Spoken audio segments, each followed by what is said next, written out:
Cinema நேயர்களுக்கு அன்பு வணக்கம். வெல்கம் டு எம்டி திரை.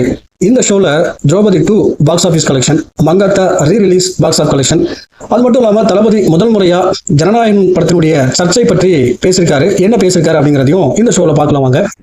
கடந்த 2020ஆம் ஆண்டு வெளிவந்து சர்ச்சையில சிக்கிய படம் தான் திரௌபதி. இந்த படத்தை இயக்குனர் மோகன்ஜி இயக்க ரிச்சர்ட் ரிஷி இந்த படத்துல ஹீரோவா நடித்திருந்தாரு. இதற்கு பிறகு பாத்தீங்கன்னா ருத்ரதாண்டவம், பகாசுரன் ஆகிய படங்களை மோகன்ஜி இயக்கியிருந்தாரு. இதைத் தொடர்ந்து இவரது இயக்கத்துல அண்மையில வெளிவந்த படம் தான் திரௌபதி 2.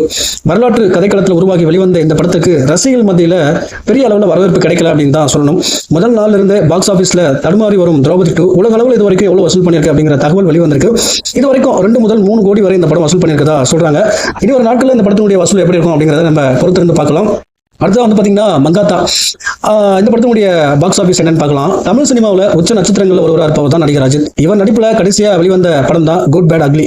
இந்த திரைப்படம் உலக அளவில் மாபெரும் வெற்றியை பெற்றது. இந்த படத்தினுடைய வெற்றியை தொடர்ந்து மீண்டுமா ஆதிக் ரவிச்சந்திரனுடன் AK-64 படத்திற்காக கைகோத்திருக்காரு. இந்த படத்தினுடைய படப்பிடிப்பு பிப்ரவரி மாதத்திலிருந்து தொடங்கும் அப்படின்ற மாதிரி சொல்றாங்க. அஜித்தினுடைய திரை வாழ்க்கையில மிகப்பெரிய வெற்றி பெற்ற படங்கள் ஒன்று மங்காத்தா. வில்லன் அப்படின்னா இப்படிதான் இருக்கணும் அப்படின்னு காட்டிய படம் தான் இது. அஜித்தினுடைய வெறித்தனமான நடிப்பு, வெங்கட் பிரபுனுடைய மாசான இயக்கம், இவனுடைய மெட்டலான இசை, படம் வேற லெவல்ல இருந்துச்சு அப்படின்னு தான் சொன்னோம். 2011 வெளிவந்த இந்த படம் மீண்டுமா 15 ஆண்டுகள் கழிச்சு ரீலீஸ் பண்ணாங்க. ரசிகர்களால கொண்டாடப்பட்டு வருகிறது இந்த படம். மங்காத்தா ரீலீஸ் குறித்து ஒவ்வொரு நாளும் வசூல் எவ்வளவு அப்படின்னு பார்த்துட்டு வரோம். இந்த நிலையில 8 நாட்கள்ல இந்த படம் உலக அளவில் எவ்வளவு வசூல் பண்ணிருக்கு அப்படிங்கிற தகவல் வெளிவந்திருக்கு.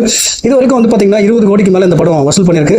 பொறுத்திருந்து பார்க்கலாம் இந்த படத்தினுடைய வசூல் எப்படி இருக்கும் அப்படிங்கறத.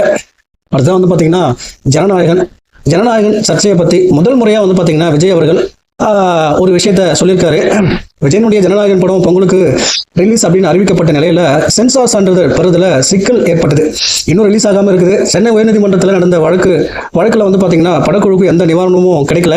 அடுத்து உச்சநீதிமன்றத்தில் தயாரிப்பாளர் வழக்கு தொடரலாம் அப்படின்னு சொன்னதுனால சென்சார் போர்டு பாத்தீங்கன்னா நேற்றே பாத்தீங்கன்னா கேவியட் மனு தாக்கல் செஞ்சிருக்காங்க. இந்த நிலையில விஜய் ஜனநாயகன் சர்ச்சையை பற்றி முதல் முறையா ஒரு ஆங்கில சேனலுக்கு ஒன்றுக்கு பேட்டி கொடுத்திருக்காரு.